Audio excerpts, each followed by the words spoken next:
Good evening, Chicago. Welcome to the Tuesday night edition of Chicago Corner. Off the bat, I am very sorry we are running very, very late tonight. It's my fault. I own it. It's been a really, really busy day here for me. I had a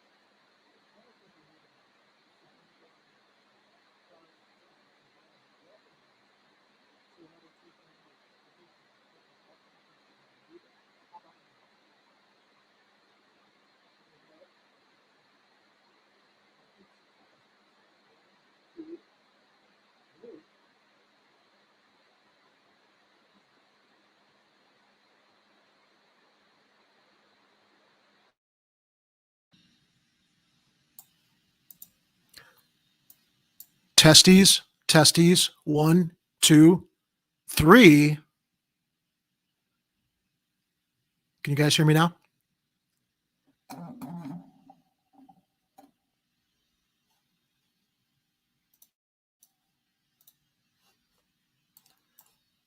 The heck? Testing 1, 2, 3. Testing 1, 2, 3. Okay, I'm good now. You know, something very odd about StreamYard. I can select my camera and I can select my microphone before I start the broadcast. But for some odd reason, this is not the first time this has happened. When I start the show and activate my video screen, for some reason, my audio is muted. So, starting again. I want to welcome you all tonight to the Tuesday night edition of Chicago Corner. Thanks for joining. And apologies for starting so late this evening. It's on me. I had a really busy day producing and supervising a video shoot. Then I had an important conference call that I ended up doing from a parking lot since I couldn't get home in time. And I don't think I got here until about, 6:30. And usually I have everything for the show prepped by 6 o'clock. So I just delayed our start time so I could catch up on everything that I wanted to get together for tonight's program. So thanks everybody for joining us. Before I introduce my very special guest, I want to do a little bit of quick housekeeping. She will be joining us shortly. She had some technical issues with her camera. We'd prefer to have her on the show with her camera working. And I said, take some time, see if you can get the webcam working. And if not, just come on with a little icon, as we sometimes see guests. But until she joins us, I do want to cover this really quickly. We have the storm has not even hit us yet, and we are already declaring a state of emergency for the snowstorm that's expected tomorrow through Wednesday. So let me go through quickly, quoting from Block Club Chicago so everybody can batten down the hashes and get ready. This comes from Kelly Bauer. Disaster declared in Illinois ahead of Winter Storm Landon. Here's how to stay safe.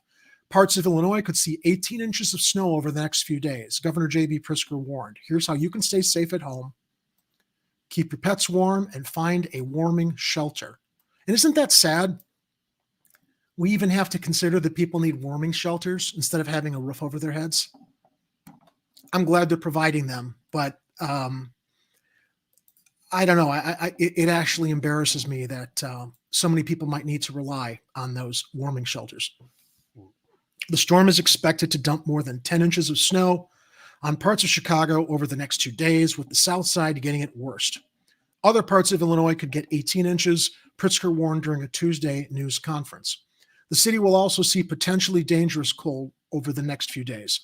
Temperatures will fall into the 20s and stay there Wednesday through the weekend.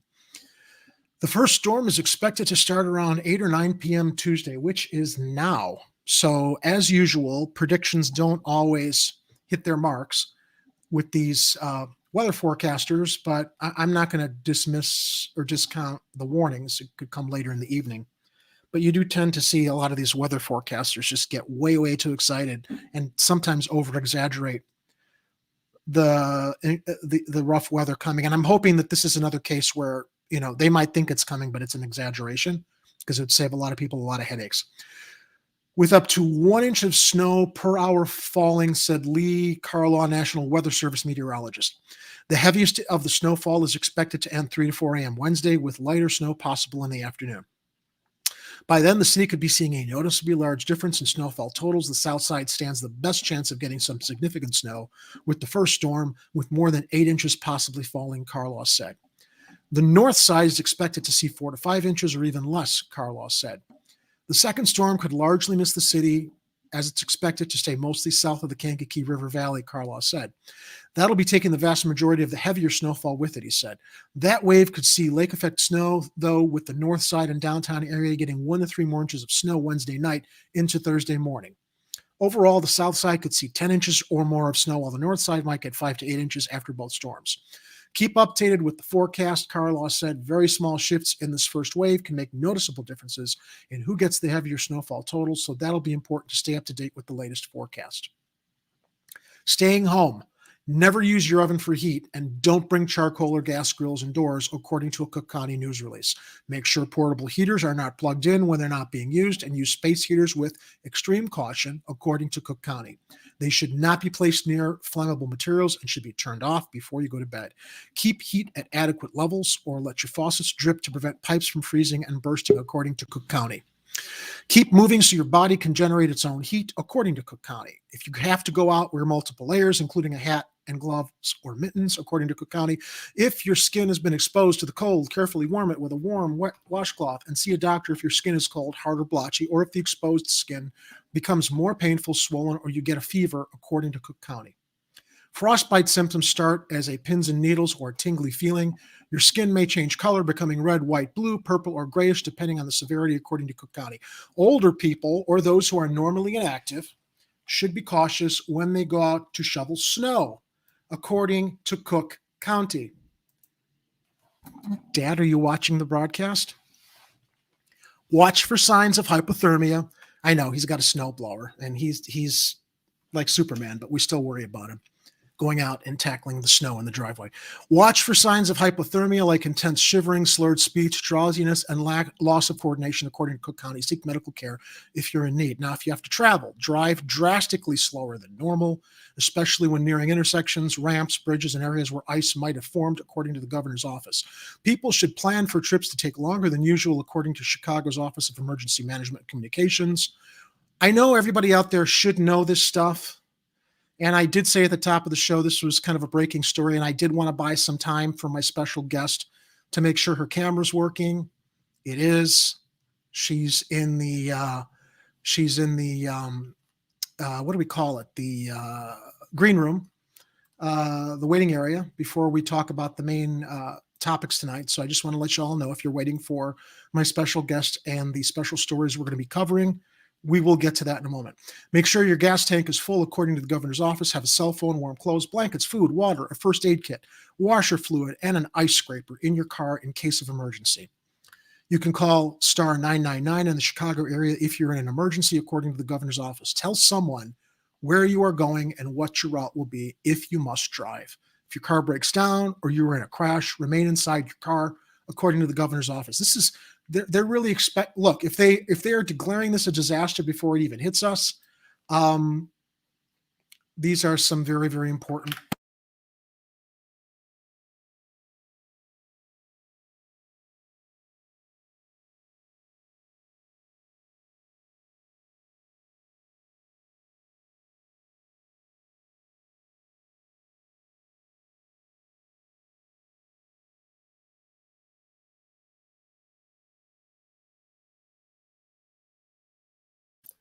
Testing 1, 2, 3.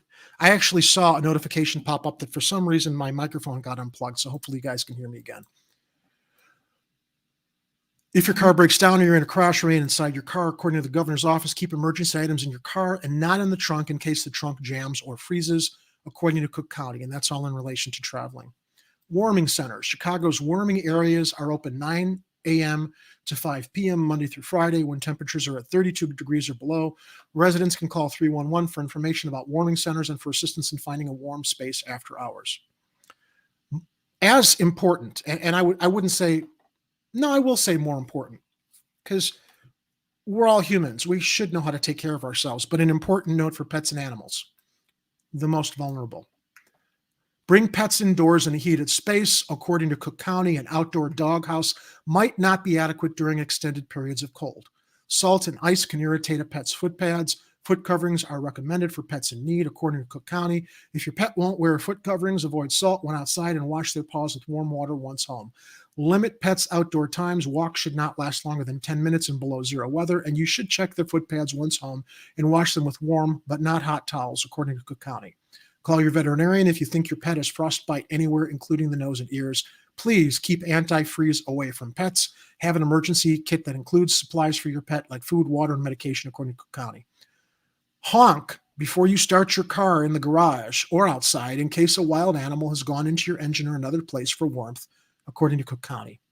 Call officials if a wild animal is in your home. All right, so that is all of the emergency information that comes to us before this, what's expected to be a 2-day storm. I will like to take us out of that story, though, and kind of set things up before we bring our special guest on tonight. So we've been talking a lot over the past several broadcasts about gang violence. I mean, it's literally like every other story. It's another shooting. It's another kid getting shot. It's another family suffering a horrible, horrible loss. And I got a text message a little over a week ago. I have some interesting information you might want as far as adding to what's going on. I've been able to connect with a lot of people on the west and south sides as far as what's really going on. I've been following a lot of COPA meetings as well as cases that are never solved. Long story short, my frustration has only grown over the last year, and I know you feel strongly about this issue, and you already know my thoughts on Lori Lightfoot. We share those. Let me know if you'd ever want to chat or discuss anything. I could connect you to some community activists on the south side and west sides as well. Anything to be able to really give a voice to what's going on in the streets right now. It's a war. It's block by block. Gangs are fractured. It's mostly little sets and cliques fighting over social media clout. I've also seen it sucks living in neighborhoods that are getting robbed more now, but as you know, it's literally nonstop in some places in the city. And the way the leaders gloss over it just disgusts me. I agree with you. The city is the most segregated in the country, and the machine just keeps it running. I could go on and on, but really would love to talk to you about this. Aly, welcome back. And thanks for offering to come on and talk about this. Don't mind my little office setup behind me. It's kind of chaotic. But yeah, I'm happy to be back. I was happily surprised. I was like, yeah, I would love to come on and talk to you. Well, I'm really glad you reached out. For those that I would hope people were watching Chicago Corner before last March, when my mug took hosting responsibilities. But Aly is the former host of Chicago Corner. She is also a contributor to Slow News Day and Bitch with Comrade Misty. And along with following what's going on in the neighborhoods, she's got some very, I think, valuable insights that I'm really very thankful that she was willing to come on and share with us as far as what she's seeing, because as I've said in prior broadcasts, I haven't been out much. I haven't been able to get out much. Yeah, it happens. And I think that you have. So we talked a little bit before the show. So let me set this up with the WBEZ Chicago article regarding the anti-crime package. And then we can dissect it from there. So this came from WBEZ, and this was, let's see here, copy it. Also, just so I'm correct, I did a lot of, I learned a lot the last year, but in all honesty, with my schedule and such, I'm just doing my own thing now. So I'll let. Oh, okay. Yeah. So just to correct there. I didn't want to misrepresent anything. I mean, I know that those are the things you were doing. And honestly, Aly, I wish I'd had more time to pay attention to other channels. I usually follow people's social media, see what's going on. So yeah, it's hard. Yeah, but that's what Aly was doing, and she was busy with it. And she's a valuable contributor to both those platforms. So I just wanted to give you credit for that. Thank you. And I think we have an anniversary, because I think this may have been around the time last year that I reached out to Hardlands Media and we got to connect. Right. Yes. So no, you guys have done a great job with everything. So it's good to be able to kind of just come back. I really prefer just writing, actually. So that was kind of why I was like, go back to that. But like this, I love. So I'm happy to be back. Cool. All right, let me get it in the article. Illinois House Speaker Emanuel Chris Welch vows to pass anti-crime package. Illinois top House Democrat Tuesday predict, and this comes to us from January 11th. This was, a week or two ago? Illinois' top House Democrat Tuesday predicted passage of an anti-crime package aimed at confronting alarming rises in carjackings and organized retail thefts, and possibly disarming Republicans of a potent election year talking point. Now, right out of the bag, Aly, isn't it interesting? It's an election year, and now this is a priority. Of course. Right. Can't let the GOP, have a talking point, right? So it's interesting. Yeah. And I think we talked about this last week with Lori Lightfoot's press conference regarding the Ortega murder. They were all talking about her coming out with Superintendent Brown, and clearly this was going to become a political issue. And we're all getting her fundraising emails as she's preparing to run for re-election. So sadly, after the past 3.5 years that we've seen all this chaos on the streets, it's becoming a priority with Democratic lawmakers. And, this is nonpartisan. The Democrats have bungled things badly. I would hope that Republicans, if they were to get into a majority, might be able to repair things. I don't know that they would, because I really think the Democrats and the Republicans have kind of merged into the same thing now. And definitely. It's all about more about power than anything else. In a wide-ranging interview with WBEZ, House Speaker Emanuel Chris Welsh also declined to pick winners or losers in the latest dispute between Mayor Lori Lightfoot and the Chicago Teachers Union that idled Chicago public school classrooms for 5 days. In the first-year House Speaker said Democratic Governor J.B. Pritzker is poised for a strong re-election run this fall, but said the array of potential GOP rivals scare him because they're very extreme. On the crime issue, the Hillside Democrat didn't divulge details of what would be in the measure, but said his party intends to push back against GOP portrayals that Democrats have been soft on crime. I don't know if they've been soft, but they've clearly been negligent.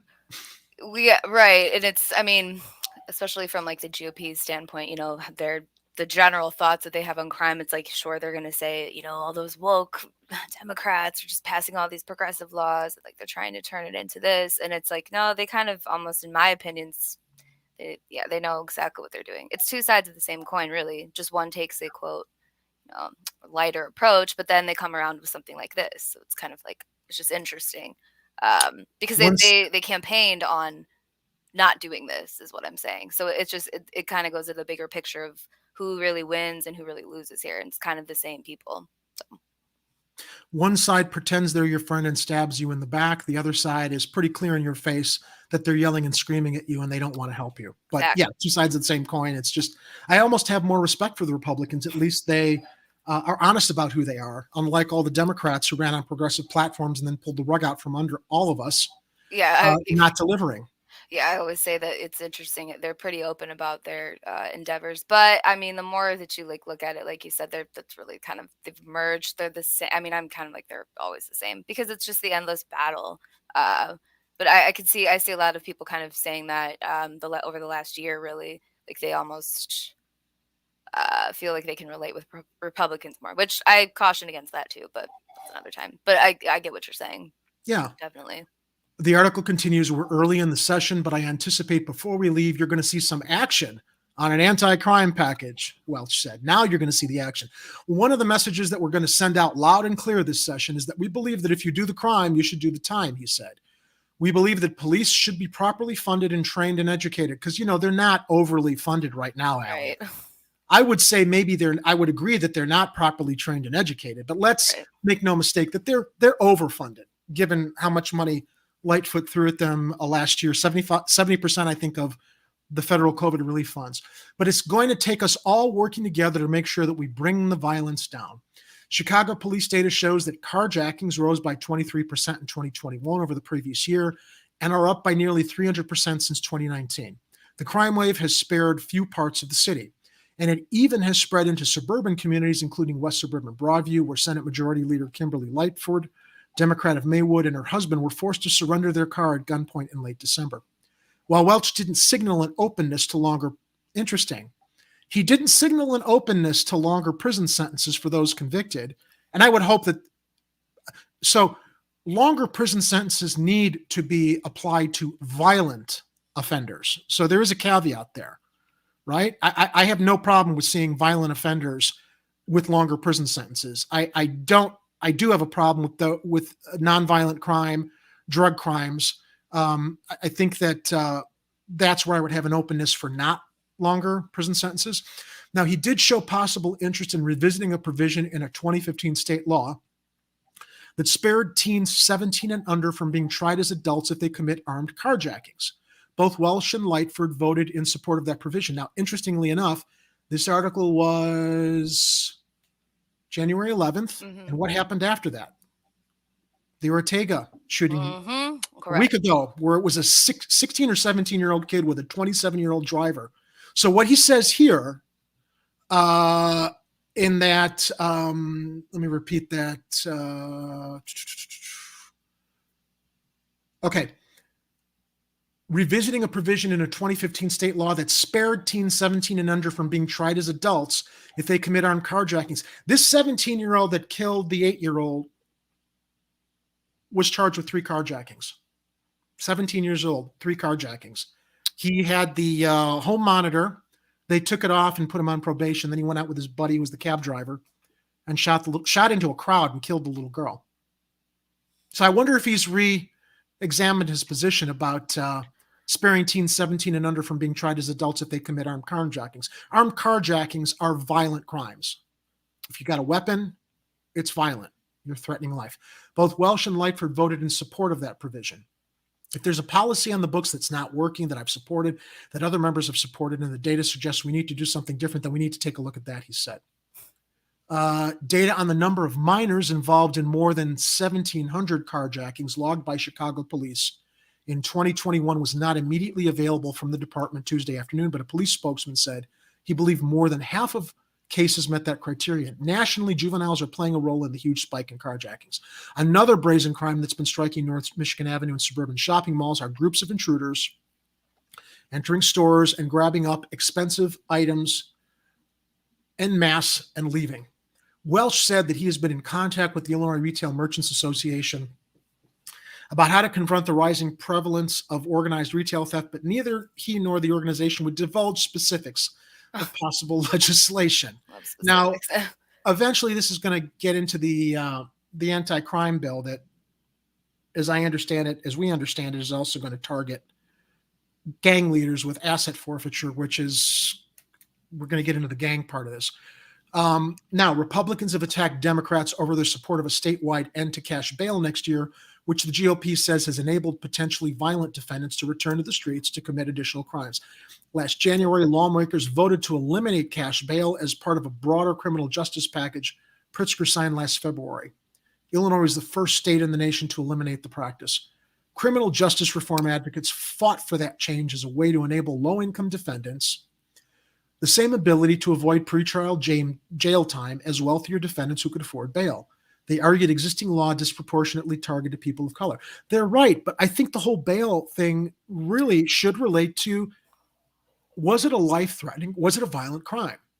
Right. And honestly, if you want my opinion, I think the bail, like the cash bail component, that's something that you can, it's a great progressive talking point. Like, we ended cash bail, but I actually think that's because they're setting up a system that has no cash. So that's where I'm seeing it based on other things I've been researching. It's not for the reasons that are said. It's more about, like, what's really, happening, like the infrastructure they're setting up. So Tell cash us a little bit about that when you say that it's a system without cash.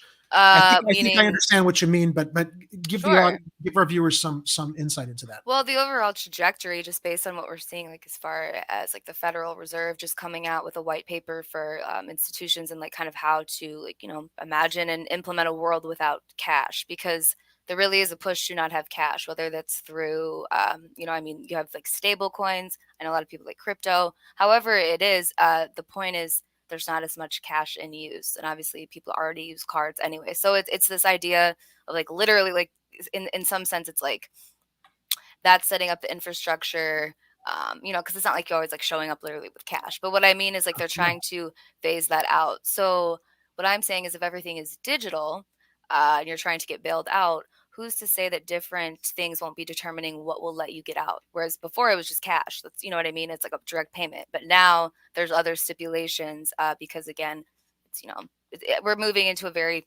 digital world, a very automated world. So that's kind of a stipulation that I see, just based on the things that JB Pritzker and his family. I can't, say he's, involved, but it's his family's venture capital firm. They're very heavily invested in lots of tech companies, lots of surveillance companies, and anything with like kind of digital payments. I didn't know that.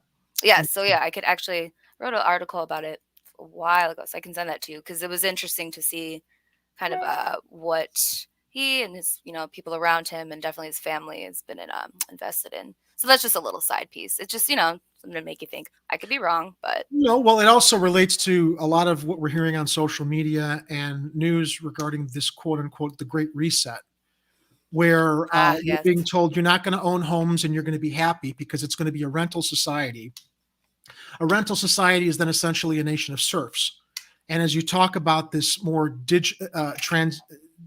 money or finances being more digital, clearly people in these neighborhoods probably won't have the resources to tap into that digital landscape as opposed to like having cash bail. right. And it's different if you're on government assistance programs or something like that.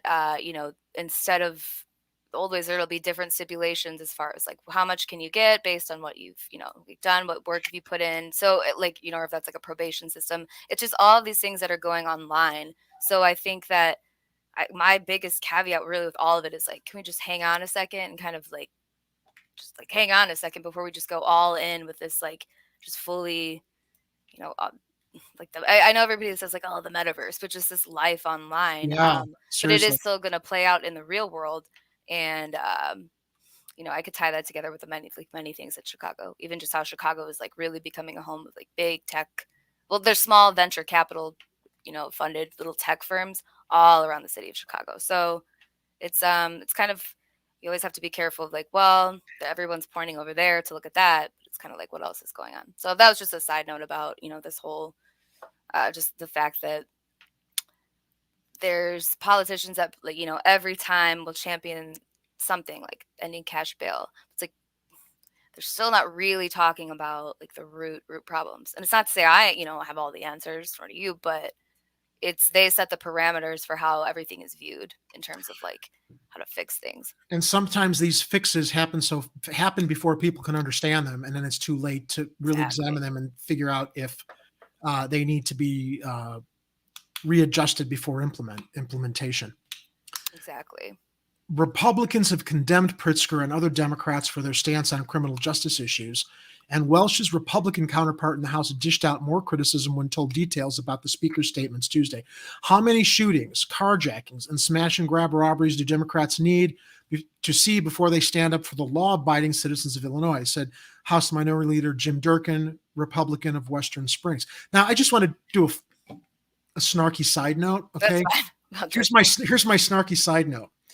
How many of these horrible robberies and crimes do Democrats need to see before they stand up for the law-abiding citizens of Illinois? This is said by a Republican lawmaker. Now, keep in mind, the biggest white-collar criminal in Illinois, Ken Griffin of Citadel Securities, today just donated, I think, $15 million to the Republican super PAC with the intention of electing more Republicans to protect the white-collar criminals like himself. Yeah. Right? So interesting.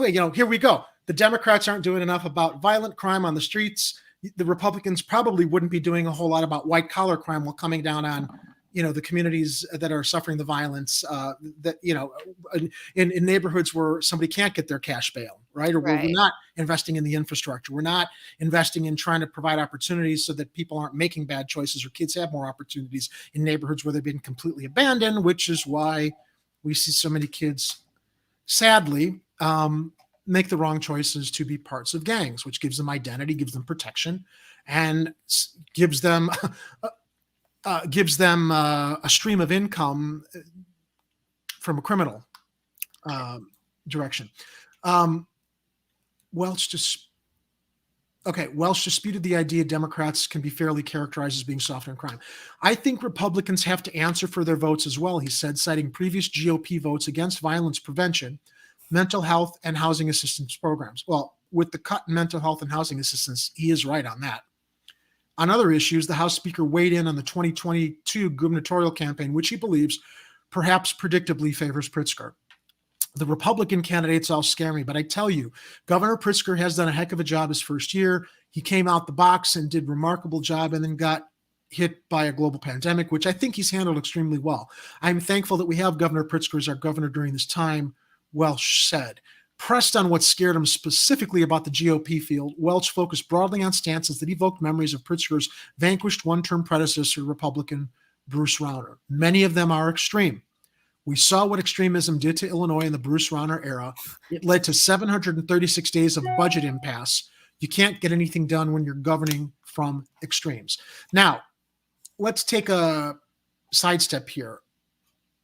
I am actually a little bit surprised with Pritzker's performance in his first term. He's actually impressed me, not fully. There's still a lot of work to be done, especially on environmental issues that Kit and I have talked about on many occasions. And now I'm concerned about what you're talking about with what the Pritzker family's involved in with this digital transaction landscape. But I want to ask you, what have your impressions been on Governor Pritzker? Do you think he's done well on some things? What are you critical of from your perspective? And I know I might go be on. Yeah, no.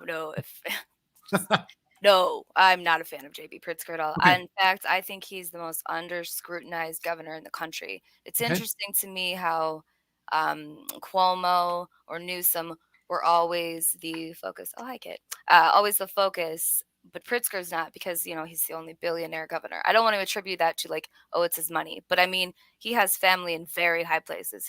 So I'm kind of starting from the premise of okay, sure, you're doing all of these things that are quote, good for the people. But the thing with JB Pritzker is that if you want to, just be real about it, the way that he treats just the press, for example, that's his one minor point. The way that he treats the press in terms of when they ask real questions, which if you're in the mainstream Chicago press corps, good luck even getting close to that, because if you ask one question wrong, you're done.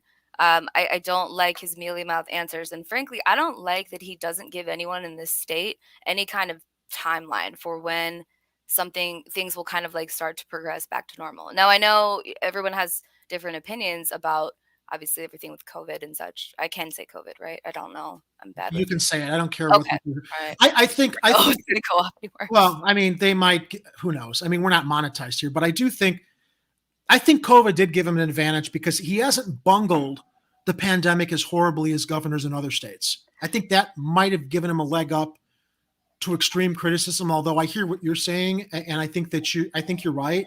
I think maybe the pandemic, because he's managed as well as he could, people aren't scrutinizing these other things that you're bringing to light. Right.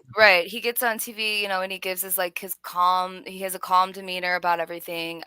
He kind of just really won't entertain other options. But again, I can't just look past all of the investments that he, and his venture capital firm have so many ties to the healthcare system.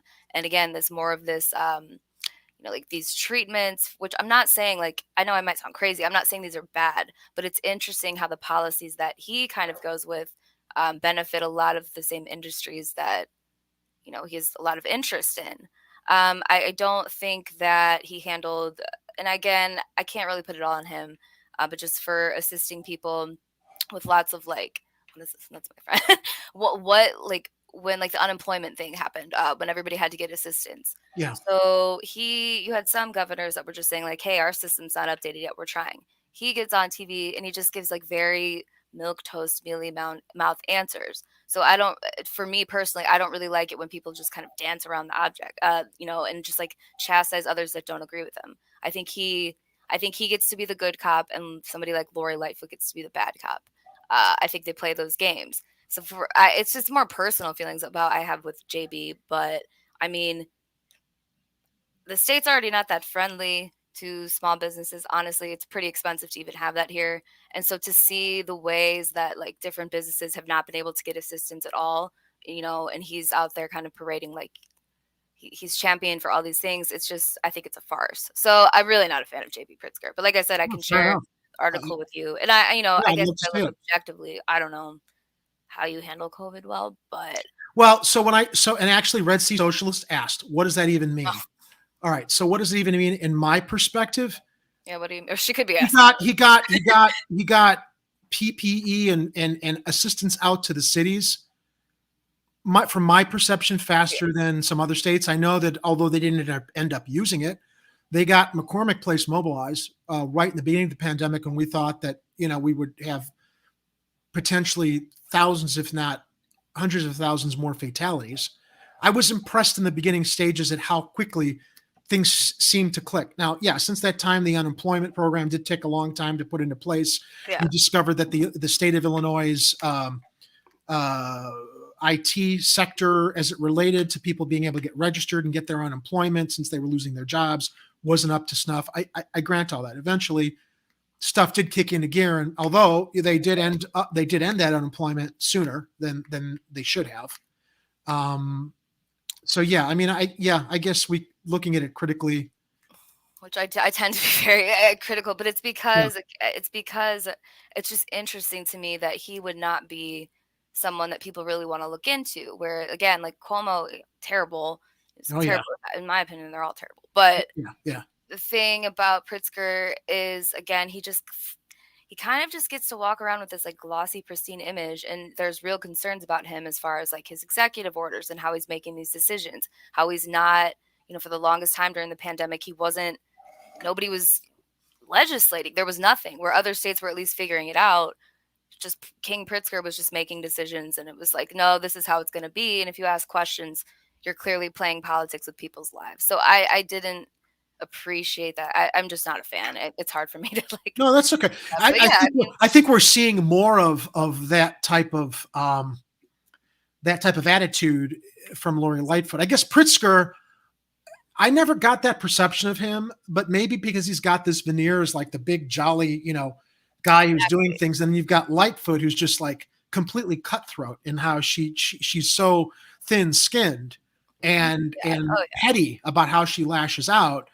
I wasn't aware of some of these things that you're relating to Pritzker that, it does put a different perspective on it. Yeah. I mean, a politician's going to be a politician. So it's not like I was expecting, the moon and the stars from the guy. I think it's really just, again, whatever is happening, I think it is good as a leader to kind of give people some semblance of hope. And Pritzker is kind of just like, hey, no, we're going to just stay like that. I'm not saying put people in danger. I really don't want to make it about that, but he also took part in a lot of, just like the nonsense about saying, like, kind of just denying that things weren't happening, like in Chicago, as far as just violence. It's not like he would make it almost an issue where it's like, well, if you're going to talk about it, you're just, that's a right-wing talking point kind of thing. It's like, no, there's real problems here. And throwing more money from like a foundation that you work with, that's going to end up giving like a kickback to this foundation, like to go fix something. It's just, there's so many things like going on underneath. It's hard for me to just be like, oh yeah, he was good, because I think as I think as a leader, you have to be able to acknowledge that like people might have a different perspective. Larry Lightfoot is pretty, no, not a fan of Lori Lightfoot. Oh, you and me both. Oh yeah. I mean, if I had totally agree on that. Yeah. But it's just some things that, and I could be wrong too. It's just my opinion. But there's some definitely interesting ties that Pritzker has in terms of, again, like pushing forward this kind of different reality. So you'll have to, I'll send you some stuff just so you could kind of see more what I'm talking about. Yeah, no, I'd love to see it.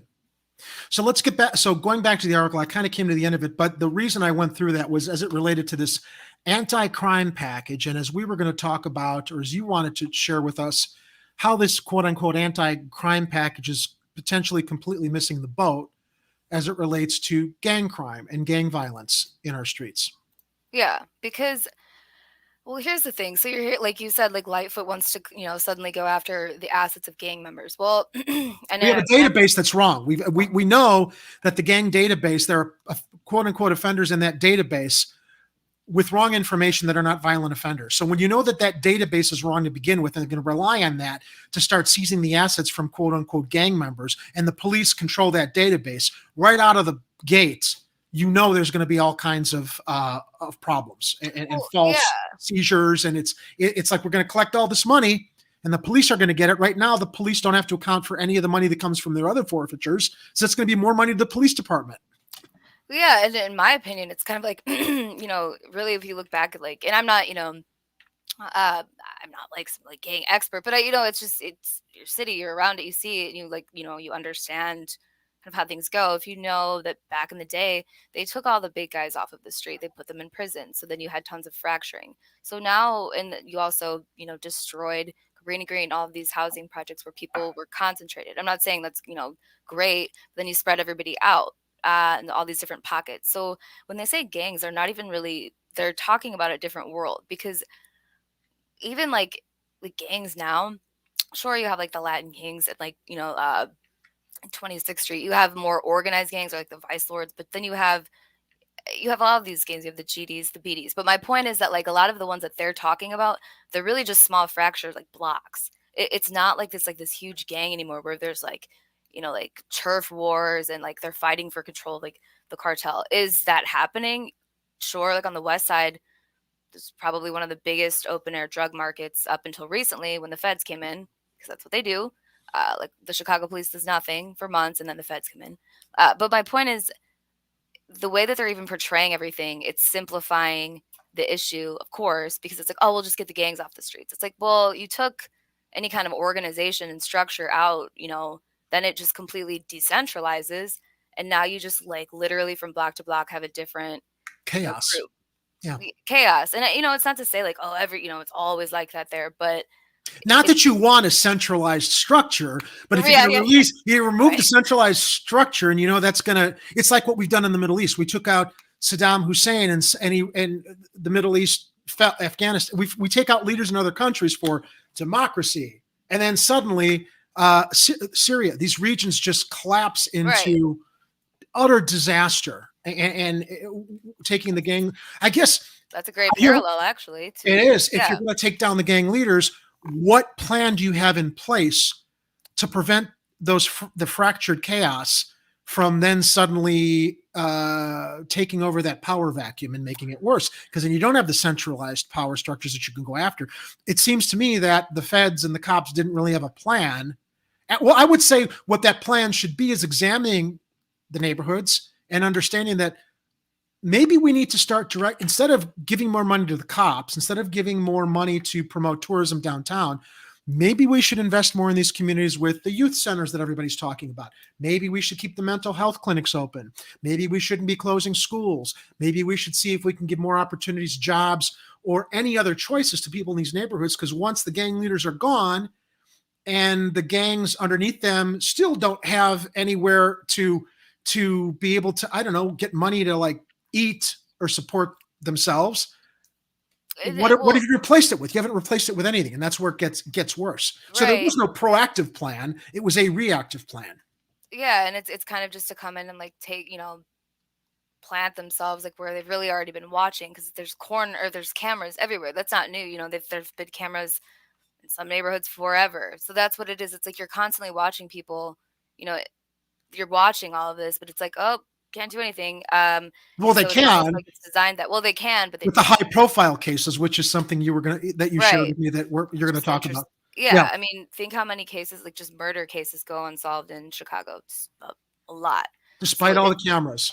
Right, they're everywhere. It's like you got like, because then when they do solve crimes, it's like, that's crazy. How did you figure out this quickly? So they found the killers of the 8-year-old very quickly because it was politically a nightmare if they didn't do something about it quick. They gave that a lot, and I'm glad that they did give it priority. But when you see how fast they mobilized, because it was an innocent 8-year-old in a crowd of people that was killed, they used those cameras very quickly to track with the local businesses and find the killers. Yeah, and you've got all these other unsolved crimes. It's like, why aren't the cameras coming into play there as far as how fast you can solve the crimes, find the perpetrators, to I don't know, to support the fact we're shoveling money hand over fist to you guys every year. Yeah, and it's a profitable business. I hate to say it, but it's quite a profitable business to let that happen, like let things like this keep happening. There's a lot of people that wouldn't have jobs if crime suddenly stopped. So really, it's pretty basic. I mean, I don't have the answer for everything, but something like putting a school or two back in the neighborhood, some kind of economic activity that's not investing in companies that are not from the city of Chicago or from that neighborhood. And a lot of I don't want to sound like I'm, like using talking points either, because the fact of the matter is, it's like you have to talk to the people that live in the communities to understand what they need. And so I'm just tired of seeing a new wave of politicians come in, or I'm sorry, some activists come in and act like they know what's best for other communities, when honestly, before a couple of years ago, they probably would not have been able to point out the neighborhood on a map. It's, it might be rude, but it's just kind of true, because I hate to say it's like it's always been like this. It doesn't mean it's right. Uh, but I'm not sure what it's going to take to get like the entire city of Chicago to realize, like, hey, that's somebody that's, part of the city. They only are 5-6 miles from me. Why is it that, a little girl here can go walk to the park, but out there, they don't play outside?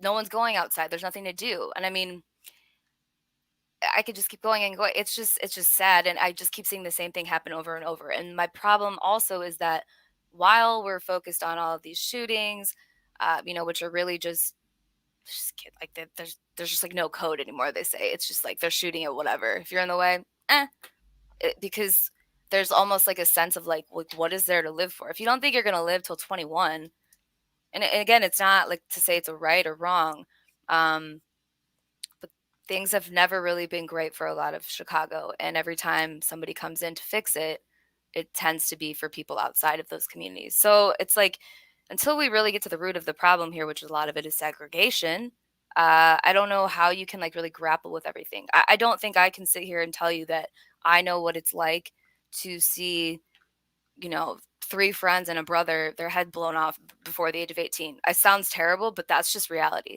One of these moms that I was, talking about, that I'm trying to get in contact with, she's lost 5 kids to the streets. And there's people that say, well, she should have taught her kids better. She should have gotten out.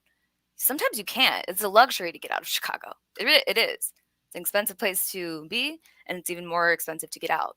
So there's so much trauma that's just been undealt with. And again, you have a lot of these like venture capitalist types coming in to put on these programs for kids, for communities.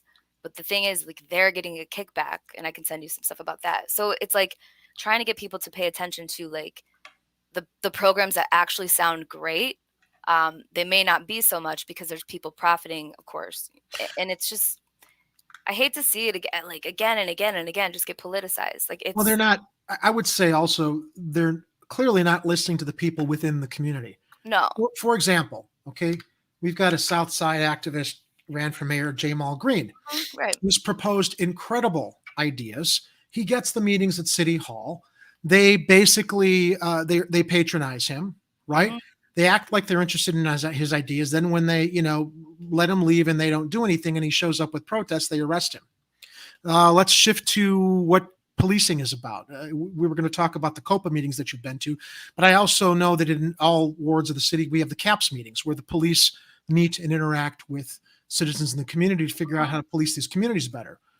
It's all about how are the cops going to react to the crime, not having decision makers come in with the residents and figure out what can we do to hopefully prevent the crime, and what programs can we institute that you guys really need to that you people in the community really need to stave it off or give younger people other opportunities. Policing shouldn't be, we're here to tell you how we're going to police. Policing should be, we're the police department, you're the community. How do you want us to handle this stuff? Do you want us to, I was listening to Jimmy Dore in an interview he did earlier this week, and he was saying, when cops want to decide to pick up a kid who's out after curfew, they take them right to jail. Why don't the cops ask the community, do you want us to take your kid to jail, or do you want us to bring him home so that you can discipline? Because, curfew violation is not a violent crime. Why should a kid get Right. pulled off to jail and have to go through that whole system, as opposed to the police working with the community? And I've said this, sorry, people have heard this before. I've said it many times, so hate repeating myself, but I think that law enforcement is a privilege. And the problem is you've got police that think they operate and exist above the residents of a community. There's that thin blue line, the blue lives matter. Bullshit. You're there to serve the community. You need to work with the community. If your principal goal is going home safely every night alive to your family, which I'm not saying you shouldn't, But if that supersedes everything else, I don't sense you're going to de-escalate a situation so much as escalate it, because your priority is to get home alive, as opposed to, how do I work with the residents in this community, these citizens? How can I ally myself with them and show that I'm not potentially a threat, because their perception is I'm just going to pull out the gun and start shooting or arrest people. Reach out and build that trust with the community so that more amicable solutions or proactive solutions can be reached. DJ Elf7 in the live chat shares, and I'm sorry, I'm only getting this comment now, but I think it's kind of related to what we're talking about. Replacing one institution, police, with another, corrupt NFPs. NFPs, I'm not sure what NFPs. Yeah. Sorry, Ed. I'm not sure. And med professionals ain't winning. Oh, he might be talking about, like, so you send a social worker instead of a police, like, to help handle a mental health disturbance. It's like, that goes back to the theme of what I'm talking about. A lot of progressive politicians that say that, but it's like, what does that really look like? How do you know? What are the parameters for, like, oh, you're good, or like, you're gonna have to come with us, like, we're gonna enroll you in this program. It's you're asking people that historically, I don't know, in more or less words, have been screwed over by these people now to suddenly believe that they have had a change of heart. So I think that might be what he's referring to. Yeah, he goes on. I don't know if it's a he or she, but they go on to say, come and work in those community centers and medical centers, and then decide if you want to refer people to those alternatives. That's the solutions that sound good are used to oppress the poor. You cannot build solutions for people in communities without people who have been victims of these institutions. If you want to fix the police system, you got to get cops with experience and also victims of police together. You know what? I honestly did not see your comment, but I think that's kind of what I was just alluding to, is like bringing both together and being proactive instead of reactive. Right. And together build a solution. Yeah. Right, because you can't assume, like, I mean, I know you're not, but just in general, people, it's easy, this is not a popular take. You can't assume that all cops are, like, out to kill you, just as you can't assume that all people that are, people call, like, cops. It's not like they're always, it is a hyper segregated city. It's not like, people don't call the cops. I guess what I'm trying to say is, like, it's nuanced, and every situation is going to be different. So when you prescribe a one size fits all solution to any kind of law enforcement, it's not going to work. And just that also goes along with, you don't go from one extreme to the other. Tell those Black folks, right? It's like you hear people that are saying, like, Black Lives Matter, and then, I'm sorry, but, like, I don't want to generalize, but there are people that are fine with crime being handled if it's away and out of their neighborhood. Well, I mean, he's actually out in New York, so Ed sees a lot of stuff on the ground as well. He works with a lot of community projects. So I'm not really full of positivity tonight, but I feel like if we don't really dissect, like, the nuances of both sides, you can't really ever address the problems. And it's not to say that it's like all of our problems to fix, just the Black community. It's all of us. It's just, we are one city, but it's never really felt like that. And it's just always kind of been accepted that, oh, well, that side of town has crime. It's like, sure, but is everybody just okay with that? Like, are you just okay with the fact that an 8-year-old girl can't even just, like, get in the house, you know what I mean? Just hit by a stray bullet, or, like, a family can have dinner because a stray bullet might fly through their house. It's just, like, kind of the Wild West out there, and it's been like that. But the problem is, like, people, just everyday people living in these communities, they would like to live their lives in peace too. So when like I said, I listen to a lot of COPA meetings, and you have people on there saying, like, sexual assault, domestic violence, no one ever showed up. And they're saying, that's of course going to get into some kind of political talking point where the Republicans are going to say, see, that's why you don't defund the police. And then I see the Democrats kind of going the route of, like, we'll be tough on crime, and just kind of implement a lot more, well, both sides really, technology-based surveillance to make it seem as though there's some kind of reform, but you're still going to keep people locked in where they're at, if that makes any sense. I know I'm kind of going all over the place. No, you're not. I think it all speaks to what we're talking about here. Whoever came up with the phrase defund the police, that's the dumbest. I understand what it means, but not everybody can dissect it to understand what it means, because people think defund means take all the money away from them, which means there's going to be anarchy on the streets. let's clarify. Defund the police does not mean we're going to remove the police from our communities and you're all on your own. Defund the police means the police don't get as much money from the government, the municipality, the city budget. Funds go to other things like the mental health clinics or investment in the communities. The police don't need as much money as they're getting. As we clearly saw last year, 70% of the federal COVID funds that went to the police were for overtime. Did all that money for overtime change anything with the violent crime stats here in the city? Not at all. In fact, when you go down Michigan Avenue, where you're seeing all these retail robberies, I recall in the past when I drive down Michigan Avenue, you'd always see a CPD car in the strip in the middle. Yeah, she had a ton of them sitting down there. I say she because it comes from the mayor. Yeah. You don't see them everywhere as much anymore. No, so where's the overtime going? Well, wouldn't the overtime put more of them out there or make sure that they're still out there? I know that they're losing, as I understand it, they're losing staff. But then, of course, you've also got John Catanzara, the Fraternal Order of Police president, who's dissuading people from taking the police exam to join. Because, as law and order as he is, he wants to dissuade people from joining the police department because of his personal vendetta with Lightfoot. So you just got clowns everywhere. Yeah, I know that whole show is kind of frustrating because he always pops up in like the worst times just to like give his opinion. I mean, I hear what you're saying and I don't completely disagree. I would just push back on the idea of like the cops. There's not as many out now because considerable amounts have quit and they are stretched quite thin. Again, I'm not like saying we need more cops, but it's like, well, so why is nothing else really changed? What are we paying for when we say that the cops have got to have all this money? Okay, it's been done. But they're not out there dealing with the regular stuff or the spikes. And I don't advocate to put more cops out, but it seems that the cops that are out there who got all this overtime and all this money aren't doing their regular job anyway. I will, and I can't believe I'm going to sound crazy, but again, it's like, oh boy.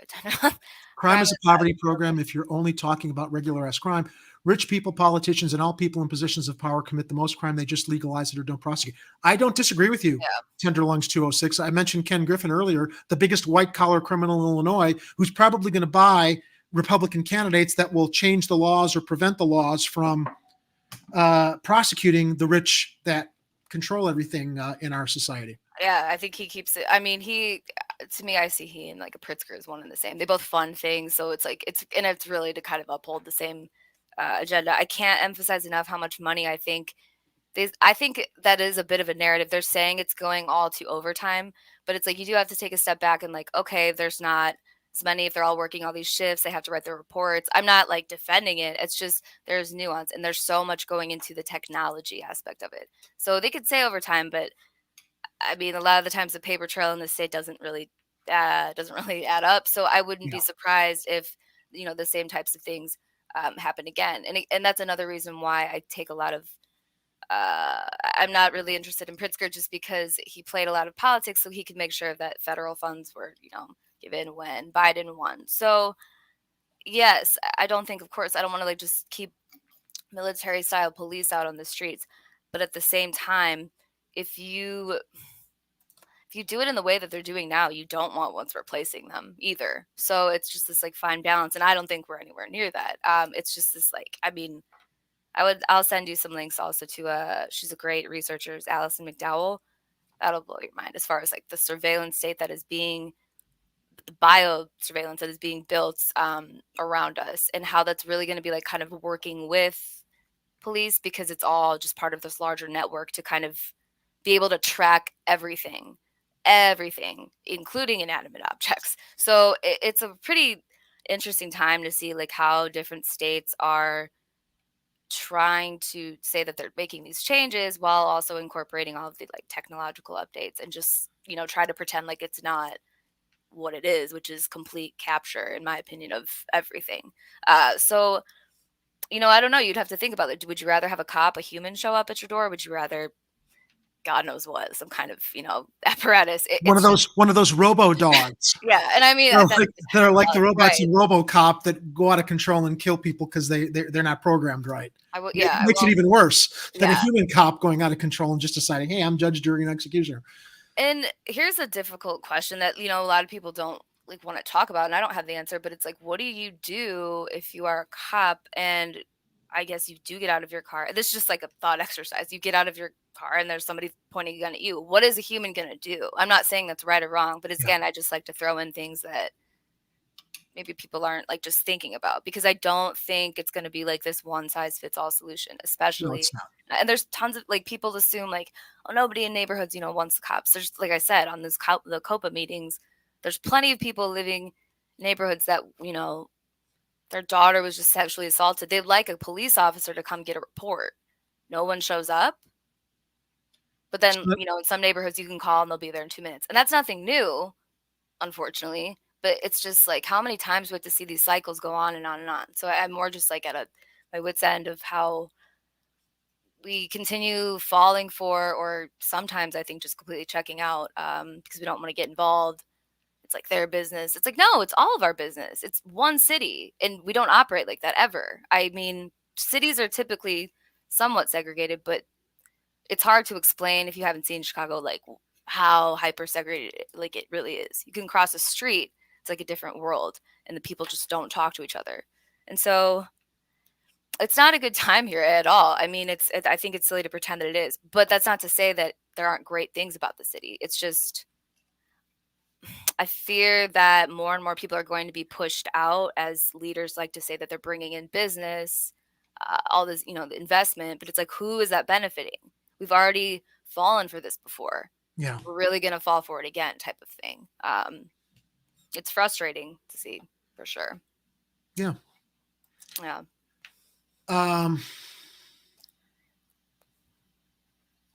Yeah. I mean, we just see it all the time. I was just on the South Side the other day meeting with somebody on a project. Mm-hmm. Very, very conscious when you cross specific streets. It's like, okay, now I mean, your hackles are up, it's like, okay, I know that this is a neighborhood that someone that looks like me would not normally be seen in. So I got to be more hyper vigilant about being safe or protecting myself or not looking like I'm an enemy or something. Well, and the thing is, because I've found that I mean, it's just, I get what you're saying, and I think that's a perception a lot of people have, and it's like people might look at you and be like, but really, it's like that has been so indoctrinated into us. That's an article that I did about the Internet of Things in Chicago. That'll tell you a lot about the tech stuff. But that's almost like a thing that we've been indoctrinated in, like to believe, like the fear that is also real. Like they want people, in a sense, to be scared of going outside or going to this neighborhood or that neighborhood, because, that could go along with pushing people out, scaring people out, and then the real estate, gets bought up. So I get what you're saying, and I can, I can definitely understand that too. Like it's just how it is here. And so it's like, how do we break through that to kind of move forward? I don't know how, but my whole many would say it's like, don't talk about it. So go ahead. Most would say it's really trying to vet the best candidates during the next mayoral election. Although as it stands right now, we got Lightfoot, Arne Duncan has announced, John Catanzara has announced. I think that's, then we got Mancow who wants to run for governor. I know. So I'm like, who? I'm hoping Jamal Green tosses his hat in. Try again. I just don't know from though maybe Willie Wilson will come in again, but he might. Who are Scott Waguespack? Maybe I think a lot of people have hoped that he would step up, but when you're running against a machine-backed candidate like Lori Lightfoot, who is clearly, when she ran, she bent the knee to the neoliberal Democratic machine, right? She endorsed Biden. She was a progressive who, during the primaries, decided to lean to Biden instead of Sanders, who was the progressive. She's a cop, yeah. She really showed, her true colors. I mean, look, I'm as guilty of voting for her as a lot of other people. I don't think Preckwinkle would have been any better. I don't know that we really had a choice. That was an election where I was holding my nose, hoping for the best. It was odd, yeah. I just don't know.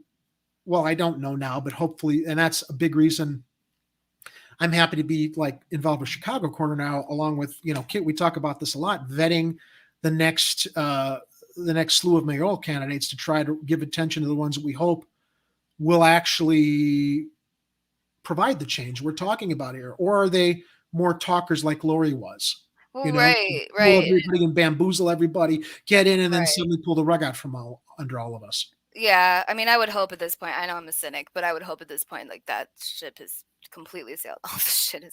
This Yeah, is an see, interesting comment. I don't disagree. Well, when you think of, so here's, and I always bring this up all the time. Isn't it interesting, Aly? All the red light cameras and the speed cameras, they work.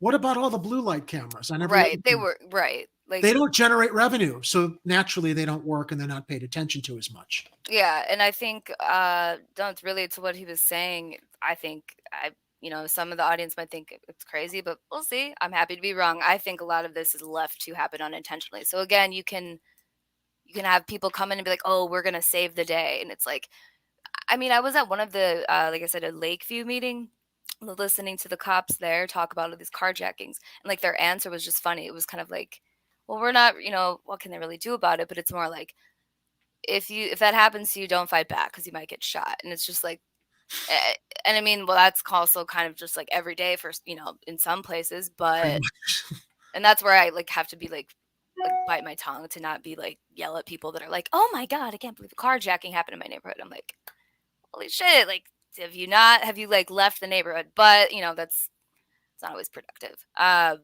yeah, I think a lot of this stuff is allowed to happen because it then justifies the government Yep. or a private industry backed type of thing come in to gain something from it, but nobody ever really it's happening to benefits, in my opinion. So that's why I'm just very worried that this election, Lightfoot, all of that will come up, and all the other things, like I said, this infrastructure that's being built, this technological infrastructure. Yes, she does. It's horrible. I'm sorry, I just stopped mid-sentence, but I remember your favorite, the Rona destroyer.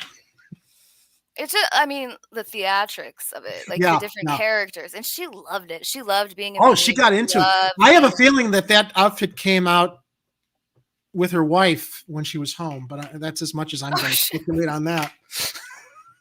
I don't. Let me throw up now. I'm not a fan of Lori Lightfoot. I never have been because she came in out of nowhere, and it was like, okay, I know all of these crooks, but like, who are you? I mean, I knew like, she was, like here, but seeing what she's kind of signed on to as far, and then he ended up having to go to jail, by the way, the census for almost killing his horse, which not good.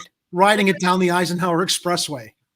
But really, a side note about that, it was like, well, why did you recruit him into doing this? You're just again taking advantage of somebody. Theatrics. Right, and then he ends up going to jail. So yeah, I'm not sure where I was even going before that. My train of thought was lost, but. I'm sorry. We were talking about Lightfoot, the theatrics of the COVID superhero. It's like it's so obviously just like another marketing campaign. Like I think she relishes in being like the bad one. She's fine with it. She's totally fine with it. I remember what you said. Where did she come from? Right, yeah, being the outsider. It's like, I mean, she went to school here. She's not from Chicago, which I'm not saying that's a prerequisite, but kind of just like snuck in when the election was looking like it would go in favor of a more establishment person. So she positioned herself as this like new age type of person, but she's got she relied on the outsider appeal, because all we had were the same old Chicago people that we really look. We knew what Preckwinkle was, the Sugar Queen Preckwinkle was all about. We knew what all the other candidates were about because we saw them operating here locally. I think maybe that is why she won us, because she wasn't local. We didn't have magnified eyes on her to sense what we now know about her or what was possible. Right. And I mean, a lot of the connections she has to like more of these like globally minded programs and like groups.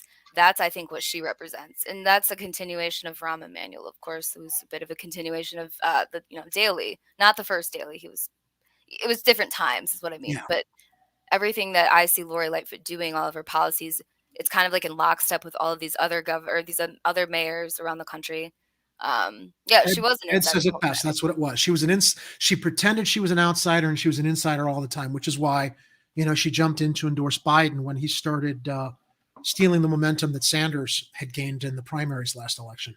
I mean, I'm such a cynic that I always feel like it's from the start. It's like gonna be, you know what I mean? It's like pretty planned out. But yeah, that's how I feel. So Lightfoot was kind of perfect for that, like this image of a new wave of progressivism who, would just fix it all. And I guess my frustration is also just all of us. It's like, stop falling for it, please. Just like research, not, you, just anyone, just research a little bit. Like, because we just keep falling for people that say these great things. And it's like, we can't keep playing pretend, and we keep playing pretend over and over and over again. And I know it's because people want to believe, and I'm not saying like there's no hope, but I actually think when somebody says that they have all the solutions, you should probably run far. Like the solutions obsessed like kind of culture with politics, it's a farce to me. It's not to say that you can't come up with solutions, but it's the idea of like, well, if you don't have a solution, you can't talk about it. It's like, well, you can't get to the problem, or you can't get to the solution if you're not talking about all the problems in like a more, in-depth way that's not just so one-sided. And I can just say that it's just words, but it's going to take a lot for people, I think, especially in this city, to like have any kind of faith in their government. That's a trend I think we're going to see just in general, is government is failing you. And I say this as somebody who used to complain all the time about big government and how the private sector could handle it. I'm eating my words a lot, though, because you're having a lot of these like venture capitalist types come in and say like, hey, we'll take on the role, and like we'll kind of operate as like a government like thing. And that to me, Run it like a business.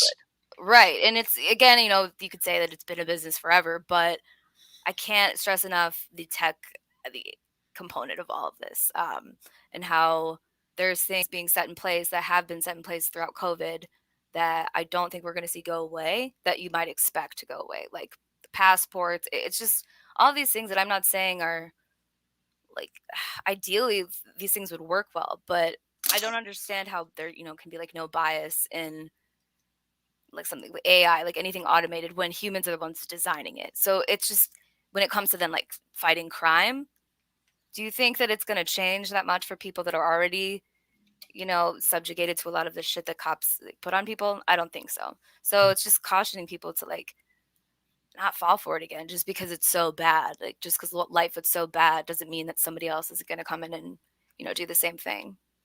And we really need to get more voters out. I think last election's voter turnout was 30%. Yeah. And I mean, yeah, I agree. And it's like, how do you get people to even believe in a system again that like, oh, Well, they're not coming out to vote because they're clearly cynical, and it's like they don't think their vote's going to. And maybe they're right. They might be Maybe right. That's what attracts the low quality of candidate that then emerges, that knows that there's, because they're the best nugget of shit on the pile of shit.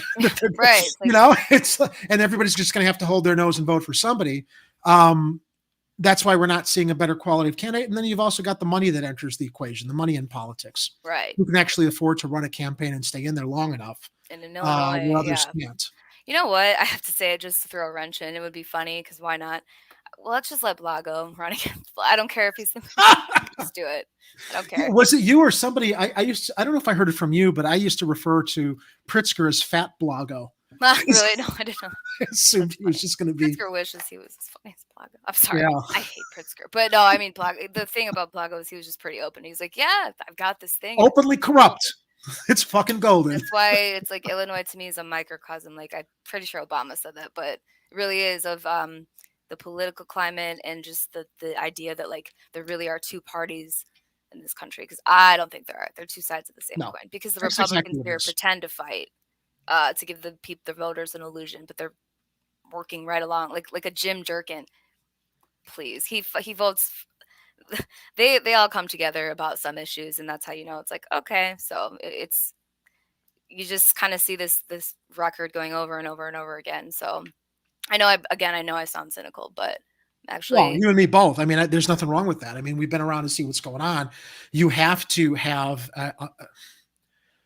I mean, look, we want to give people the benefit of the doubt, but I just think observers like us who've been watching for so long, more often than less end up disappointed, and that's where the cynicism comes from. Yeah, and I'm more of somebody like, if you on his own. He's funny though, so yeah, poor guy. It's kind of sad. He's very desperate for attention. I don't know. Maybe he'll run for something. I think that Blago made some overtures in a recent episode of his reality show that he would make a better mayor than Lightfoot. And I think Patty kind of talked him down. I haven't seen the episode, but yeah, right. It's like, stay home now. Stay home now, Bob. We don't need you to do something else to go back to prison and leave us for another 7 or 8 years or whatever it was. I was just watching a documentary recently, and she's just like kind of like dragging him around because he loves it. He's like on his way to prison. And he's like, hey, like, so yeah. I mean, it's just, to me, it's theatrics. It doesn't mean that, it's all just gonna go to shit. But like, I'm just so tired of seeing. Yeah, that's the dude. It is the dude that Trump pardoned, and he'd probably still be in jail had Trump not pardoned him. Yeah, and honestly, he was just a sacrificial lamb. I mean, Blago, he was kind of a problem. He stood up to the Democratic machine in Illinois, and they decided they were going to make an example of him. Yeah, because there were other Democrats in Illinois that had done far worse, that never even saw a judge in a courtroom, right? Like Blago did. It's like, because basically Blago outgrew his boots. He got too big for his boots. Blago lost sight of the fact that Mel helped make him, because he was married to Mel's daughter, right? And he started Oreos here, and because he basically was arrogant to Madigan and the rest of downstate Illinois, they're like, all right, buddy, we're going to make an example of you. And that's why I think that the machine here in Illinois has basically been able to retain its power without having a wild card like Blago come out. Yeah, I mean, that's right. That's what happens. And that carries out in, I believe in the Republican Party too. And I'm not, saying like, oh, these far, ultra conservatives should win, but they get iced out of the GOP just as like the Democrats do here. It's just, it's the same machine that keeps on running and running and running. And so if somebody like Blago, I think, I don't know. I mean, I wasn't really paying attention at the time when he was governor, just like learning about him, the last like 10 years, a lot of the things that he was passing weren't much different than what your average, Democrat governor would do. So it was like, okay, you're obviously just making him. He did do some good things. I think it was his absolute arrogance, though, and lack of self-awareness that it was okay for him to do what he did. Now, I'm not saying what he did deserved that term that he got. In fact, at the time, I thought, good, let him go to jail for this amount of time so that it will hopefully send a signal to other politicians that they can't get away with this kind of corruption, as we saw with previous governors that went to prison. But then, I started to realize, well, no, because he was just an example, this isn't going to dissuade other politicians from reforming themselves, because it's ultimately the party that decides when the corruption is going to be overlooked. Yeah, and it's just he was doing what the rest of them know full well they probably do too. That's just it always starts off, I always say, like friends helping friends. It's politics. It's like was that the cat's name? Oreo? Yeah. Oh, cute.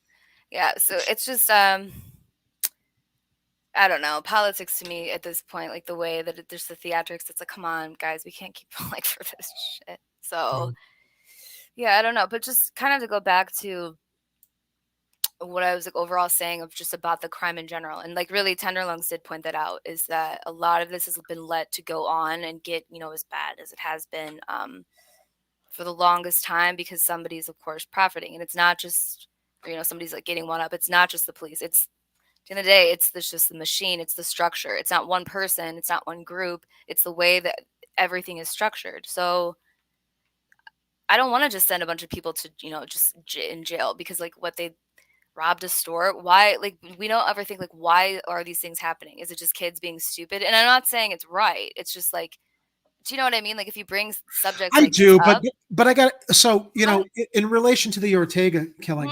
Well, yes, the mother came out and said she forgives these two that shot her daughter. I couldn't do that when I read that they went to Subway and were laughing about what they got away with. Clearly, they're sociopaths, right? Oh, so. Yeah. But she made a point. Her forgiveness came from her perception that somewhere along the line, the system failed the two of them. Maybe it did. Maybe it didn't. But she does have a point that something failed them within these neighborhoods that are literally, there's no hope whatsoever for kids, families living in these neighborhoods that have been abandoned by leadership and funding and what needs to, when all the money is going to downtown Chicago, and it's always about the tourism, Aly.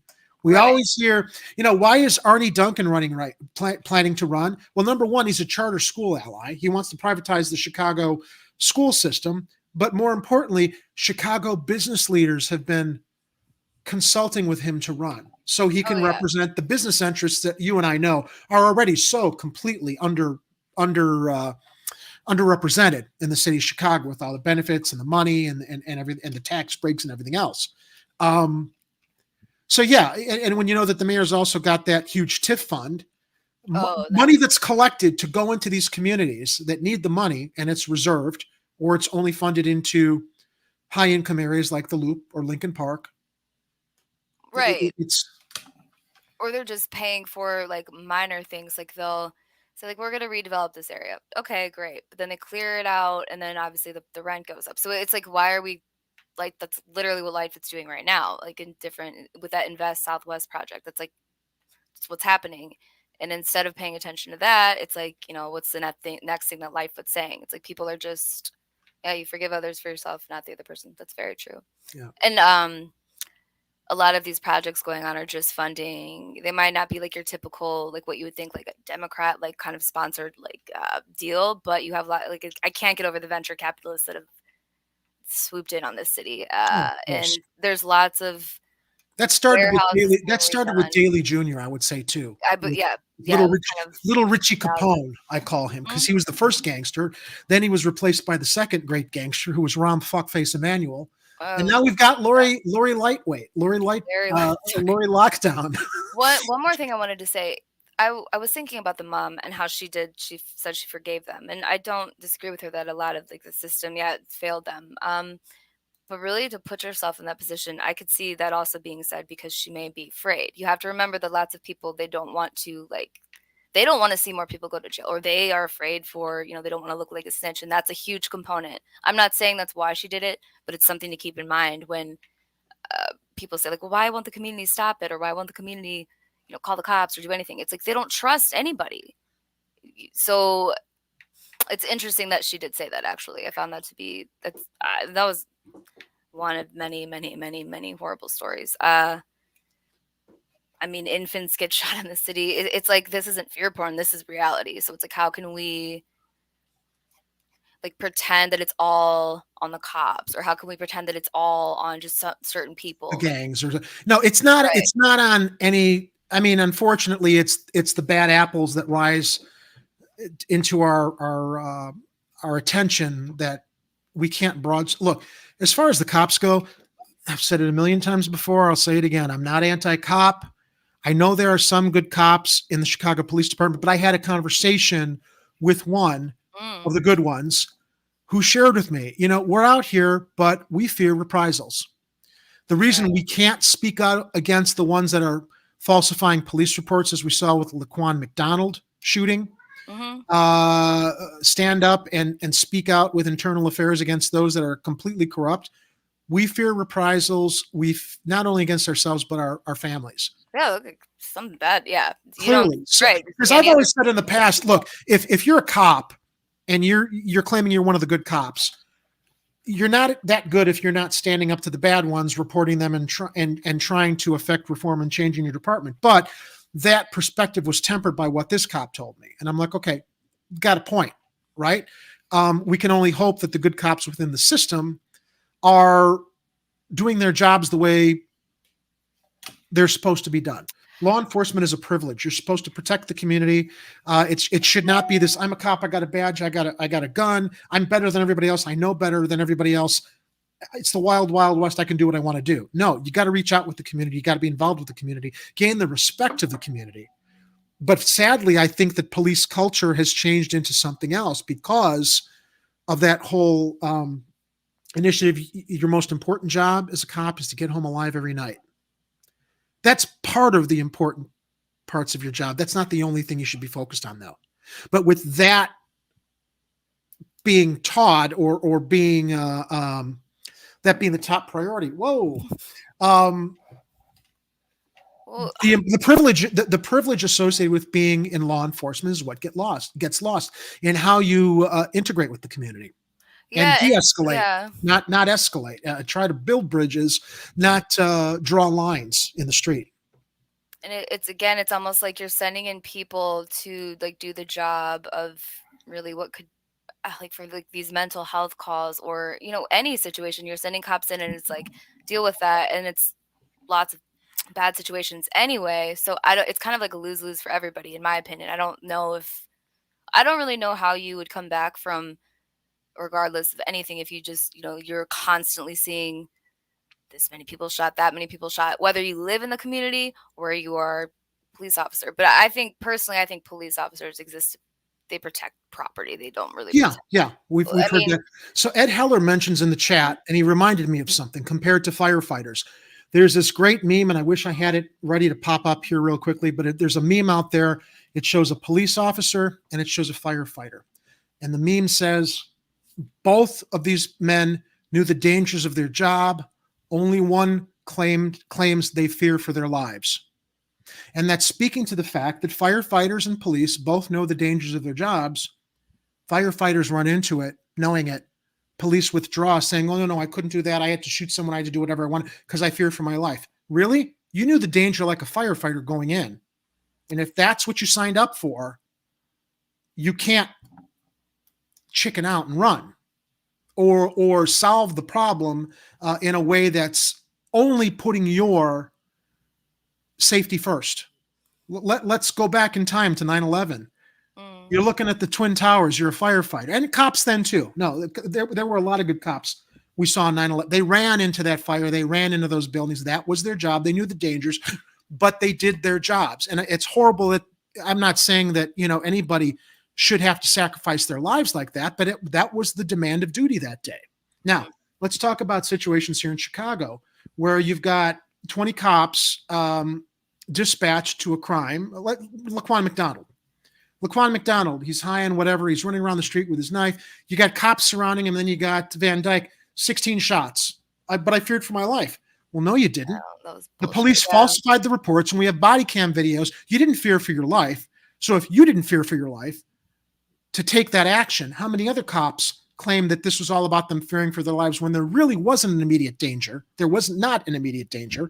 They just decided this is the quickest way out of this, as opposed to embracing and acknowledging the fact that when you sign up for police duty, you better know what you're signing up for and not use excuses to not build the bridge or automatically place yourself above citizens in the neighborhood, residents in the neighborhood that you feel you're more valuable than doing your job. Well, I think that we're putting people into situations, again, like I said, that it's just a recipe. No one's going to win, because it's like cop or not, you see something traumatic over and over and over again, it's going to get to your head. That's why honestly, no offense, there's many military people that will ultimately leave military and go into in policing. Well, that's who they're recruiting now. Traumatized people, whether it's trauma from something that you empathize with versus trauma, something like, a cop shoots somebody that's haunts them, you don't feel for them. And I'm not saying, like, again, I'm not out here advocating for police. Like, it's just, again, like the nuances, like the human aspects of this. It's like you have these human beings that are already on high alert going into situations where historically not a great relationship, and then you again add in this technology component to policing.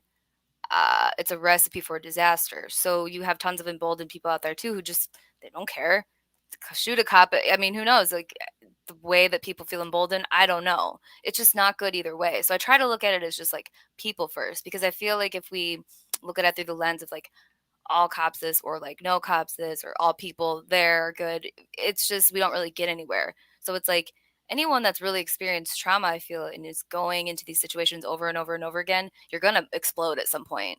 You're going to snap.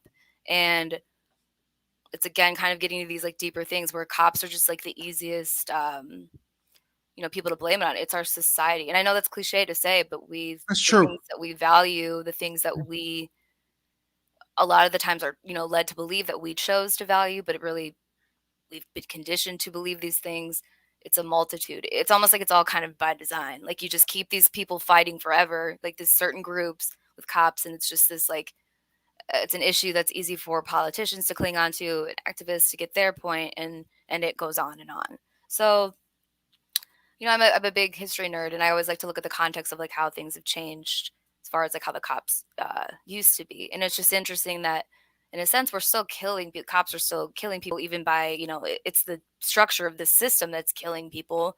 But within these systems, you have people and individuals that are making decisions, and it's very interesting to me, like over time, how that has morphed into something that just continues on and on. And you know, I have to say, just a side note, like the police superintendent, like that pretend battle between the mayor and the superintendent, for example, I've never understood that either, because at the end of the day, the decisions come from the top down, meaning the mayor. Like when you had all the cops downtown watching the stores versus like what they were doing in the protests.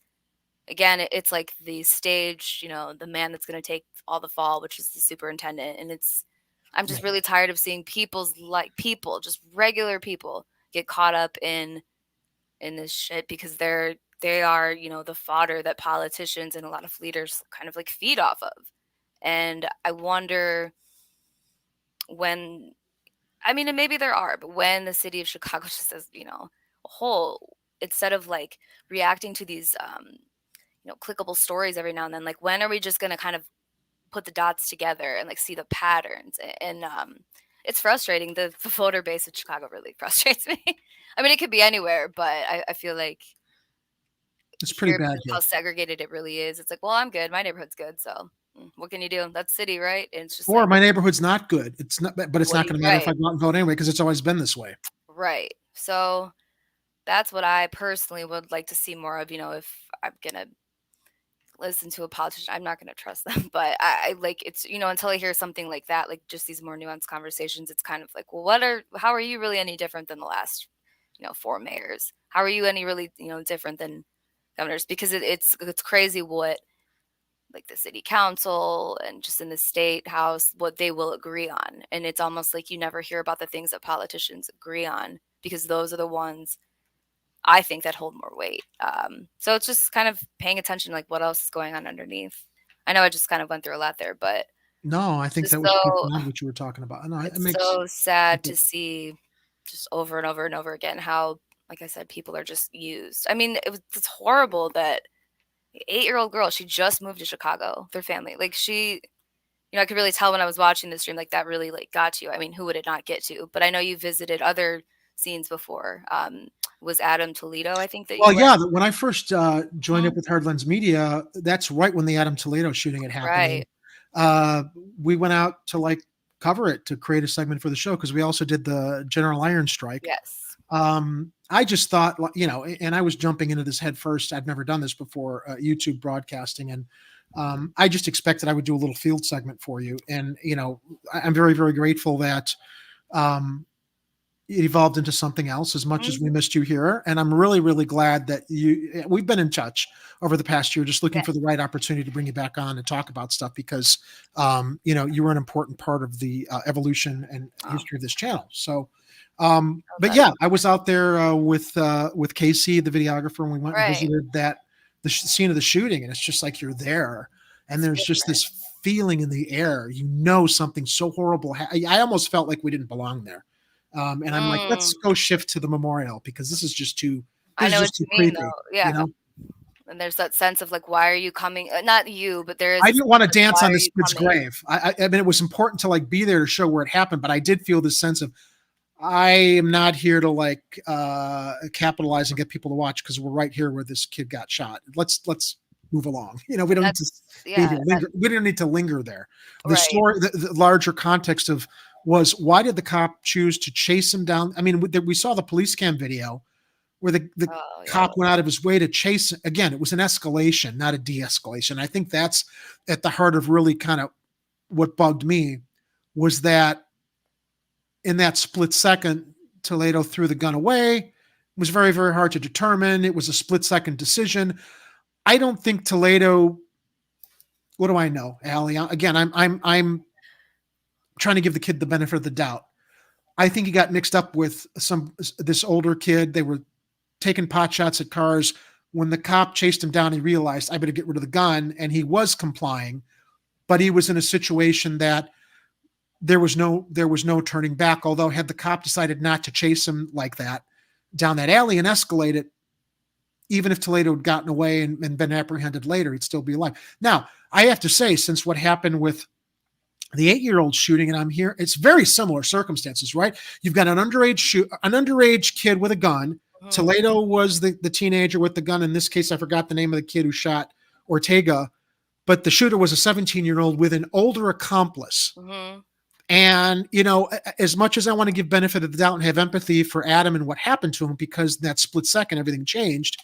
Then you hear about this 17-year-old laughing with the guy who drove him around, having no remorse for what happened. It does kind of mix up your feelings. Adam Toledo was not an angel. Clearly, we know that. He was mixed up with the wrong people. And it was a horrible set of circumstances we witnessed in real time once we saw the police cam videos, see how it all went down. But I saw the unedited version of the Adam Toledo shooting where his face was not blurred.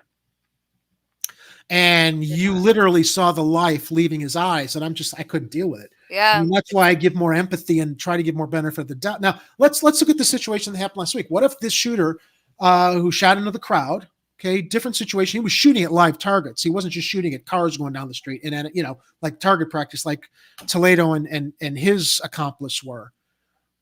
And what if, and he shot in the crowd, shot this 8-year-old girl. What if the police had chased him? I mean, he could have faced the same end, but we'd feel like, well, he deserved it because we saw him actually kill people. So I think that obviously the line there is like when the perpetrator or the person with the gun crosses the line and takes another life, obviously our feelings are going to shift because then there are victims on the other side. Right. You don't want anyone to die. Ideally, you don't want any of that to happen. It just made me think of something. It's something that I do, which isn't like a fun time, but it's really one of the best ways to kind of like hear on the ground. Oh, thanks, Seth. Like what's like happening on the ground, meaning like, okay, how often are they getting calls? And again, like a side note, you have like tag teams, like you have like different variations of cops that are like already stationed, like watching places. But then you have just like your beat cops. Listen to a night, like a police scanner. Just like listen to what the Citizens app. is I don't know if happening. the Citizens app has the scanner on it, but it lets you know what's happening in your neighborhood or wherever you're programmed in. That's actually, I don't know. I want to look more into that because there is a bit of that's like definitely like a fear generator. And the way that they're tracking things, it's odd to me. But just like a regular old police scanner, there's apps you listen to, for example, like the 11th district, which is it's the west side. You listen to the 6th district, which is one of, I would say they get the most calls. That's South Chicago. It's not to be like, oh, like, great police, but it's like just listen to, I mean, you can listen anywhere. You can listen like Lakeview, just to kind of get an idea of like what's really being called in, what's really going on. But I mean, that's why I think a lot of the times when people say we have to make all these solutions, it's like, well, you don't even really get like what's going on out here. There isn't one solution. I mean, you said it, like you had this kid laughing or whatever. That's kind of what I was, discussing as far as like the idea of, that rapper that was killed.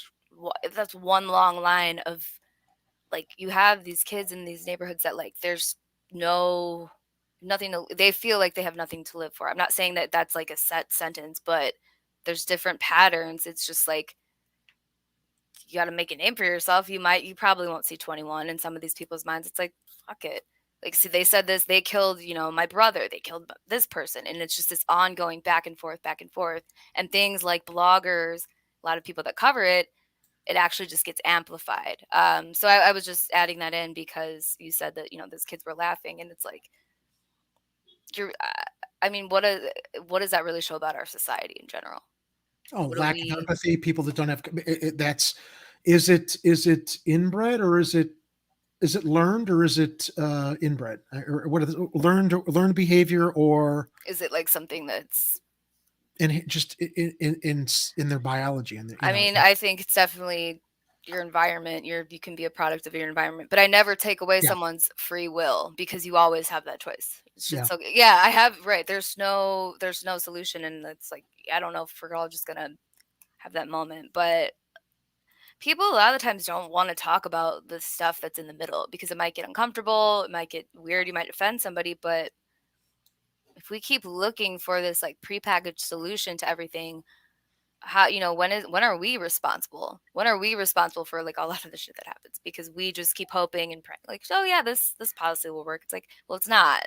Thank you all for nothing. 388. That's what I was looking for. Oh, yeah. Nature versus nurture. Yeah. I know that's a big. I definitely think it's product of it's a symptom of an unjust economics. Right. I mean, like, give them something, a job. Like, I mean, something. And just like you like talk. We had a federal jobs program offering people jobs and opportunities. Why do you think there isn't a federal jobs program? Again, I always go back to what I hear Jimmy Dore say, but in an interview, he was saying we probably don't have a federal jobs program to give all these quote unquote deadbeats getting rich off of unemployment jobs. Because if you had a federal jobs program that paid people on unemployment a fair wage, they'd never go back to the private sector. And the private sector wants to exploit them. Now, the private sector is carrying out, people are making more money at home on unemployment than, people are lazy staying home, living off their unemployment. Well, on unemployment, they didn't realize how exploited they were before, because on unemployment, they're actually getting what they should get. They're not getting literally slave wages. So you don't have a federal jobs program because, the federal government's in bed with big business.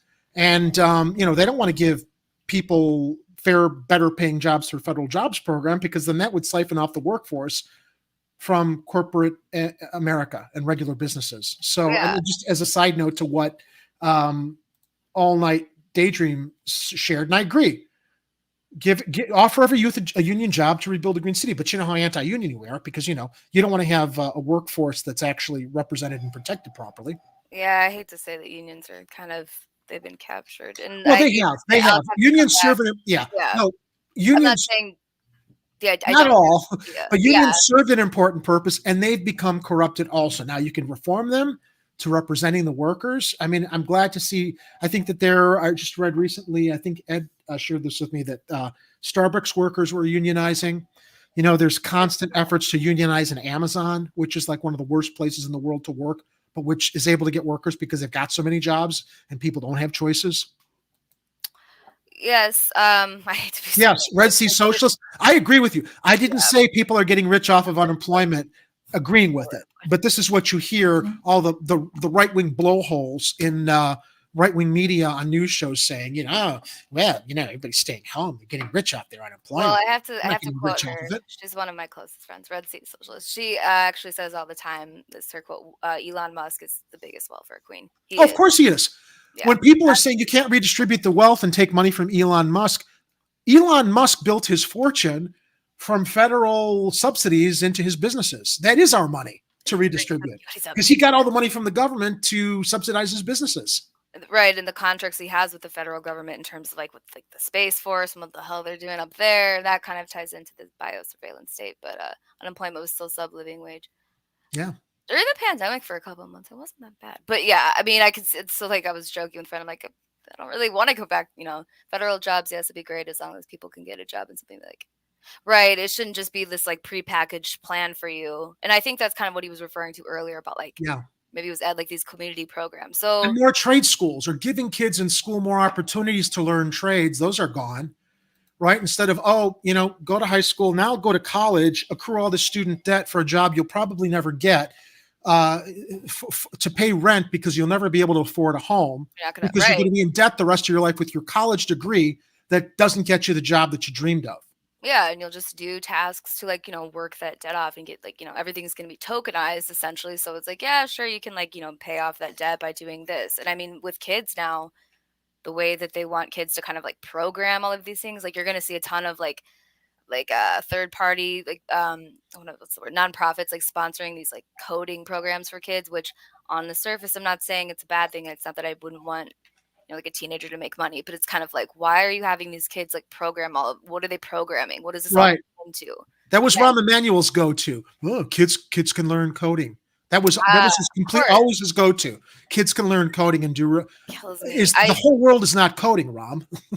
That's about what's scary is it's on the way. I really was missing the market. I didn't like Rahm Emanuel, but I wasn't paying attention to a lot of the business moves he was making. And he really, And he failed upward. Now he's the ambassador to Japan, covering up the Laquan McDonald murder. I'm sorry, it was an execution. Yeah, and I mean, It went beyond a murder. It was a street execution. this is the man that, like, brought a Whole Foods into Englewood and was like, "Hey, we're good." It's like, dude, you think that that's just gonna fix things? And that's what I mean. You have these people that just are like, "Well, he brought food to the community." It's like All theater. the Whole Foods where Who can what? afford to shop at Whole Foods in a regular community, let alone people in Right, the South average or West income Side is community? $20,000. Like, get real. And then it's to say, like, well, it's to uplift. And it's like they couldn't even put in like a legit Whole Foods. They put in like the half-ass Whole Foods that like doesn't really have everything because it was just like it was some charity project essentially. But it's not that I'm like saying like don't put a grocery store in, but it's like this is a man that didn't even know what a food desert was. He was asked at a press conference, like, what are you gonna do to address? He didn't know what it was.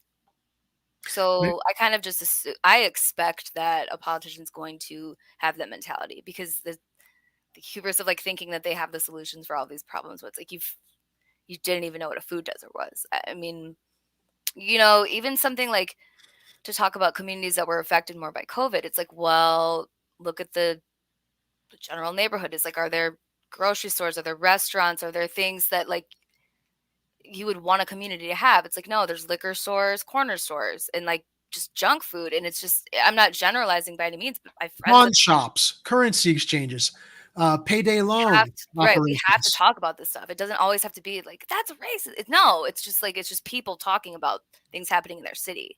And that's kind of another thing I was getting at is like, we have to be able to have these conversations. You're always going to have people that say, well, you don't understand. You're not from this community. But I'm really not cool with, some neighborhoods just having to live like that when others are, well, I wouldn't say anyone like thriving, but they can at least feel somewhat safe going outside. I'm not satisfied at all. And so that's, in question. I know that's a big ask. And every city, I think, has these problems. It's just kind of the way it is. It's like, what is it saying about our society? What are we prioritizing? And like, why are we are, I think, conditioned to like want these quick fixes because, yeah, everything's instant now. So, yeah, a lot of doom and gloom. I don't really have good news, but My friend Arturo Medina, who joins us often, says, seriously, the American workforce is seeing how badly the job pays and then how bad the job is. So I understand how no one wants the job. Americans need to stop buying at major supermarkets in protest of food prices. Inflation should not affect the price of food. I agree. And it's like you want to make sure that these smaller stores stay open. And again, going back to the tech thing, there's going to be more and more things that are implemented so that your business isn't going to survive like what's coming if you don't kind of like jump on board with everything that's happening as far as like just the way businesses like communicate with each other. So it's like, yes, I agree with a lot of these things, but you got to also then like take stock of like what's being built right now and give, of course you want to support small businesses, but to go back to something like Pritzker, who I would say was a lot of small businesses will never come back from that. And that's not just, only in Illinois, it's around the world. But it's like, it's interesting how then you have the same leaders say like COVID showed us that the, inequalities are worse than ever. And it's like, you just they were always bad. Yeah. It took a pandemic to suddenly pull the sheet away and expose it to everybody. For them, I guess. I don't buy it. I think it's a nice way for them to be like, well, we've, change of heart now. We'll come in and fix it. I'm very distrustful of that. It's like, come on, you knew that things were bad before. It's just kind of this like bait and switch thing when people are desperate to get back to normal. So just times like these, you have to be very careful for somebody coming in and saying they've got all the problems. And now instead of government, it's going to be more of like people from the private sector saying like, we'll fix it. Don't worry. It's like, be careful with that too. So yeah, that's my rant on that. Well, listen, Aly, with your refocus on writing and your passion for research, yes, I'd love to see that. I really, really hope that you are able to return again sooner than later. I'd love to participate on the show with these important things we talk about. I mean, I know that this is a specific area of concern for you, but there's other stuff we can talk about too. Oh yeah. So I think, oh yeah, we've been in touch over the past year for like, well, when can we schedule this? When can we coordinate you coming back and participating as a contributor to the channel? Anything else you want to want to share the links to your writing? I mean, I've been sharing links in the live chat, but before we we say goodnight to our viewers, is there anything you'd like to share with everybody, whether it's promoting your websites or other stuff that you're doing? Yeah, sure. I think it's posted in the chat, but thank you, Skylar. AlyAlexandra.medium.com or AlyAlexandra.substack.com. And then you could just follow me on Twitter also, Aly Alexandra. It's at Aly Alexandra, but at the end it's got 2 ways. So yeah. Thank you. Yeah. The love for Aly is in the live chat. I know. I feel very thanks, guys. Jeez. No, it's good to be You were missed. come back in. Yeah, it's good to come back and because all I really got into this for was because I wanted to talk about Chicago, and then I live and you learn. But I definitely it's a good place right now, so I would love to come back and definitely share more information with you and kind of see what you think. I'll hold you to it. All right. That sounds good. All right. So everybody in the live chat, thanks for joining us tonight and participating. We'll be back again. I'm not sure. I'll be back again Friday. I'm not sure who'll be my co-host. I'm guessing it might be Kit. We'll wrap up the rest of this week's news stories if we all survive this big winter. What is it called? Snowstorm Landon. I didn't realize that we named winter storms now. It has a name? Winter Storm Landon. No, it was Landon. I didn't know we were doing that either. They've been making No, that came from Block Club Chicago. They're calling it Winter Storm Landon. So if we all survive Winter Storm Landon and we're not buried like Jack Nicholson at the end of The Shining, please return on Friday for the weekend edition of Chicago Corner. In the meantime, until then, stay safe, watch out for each other, be vigilant, and remember, if it's happening on the streets, you'll hear about it here on Chicago Corner. Aly, thanks again for rejoining us tonight. It's so good to have you back. Good to be back. Thank you. Okay. Good night, everybody. Stay safe. Bye, guys.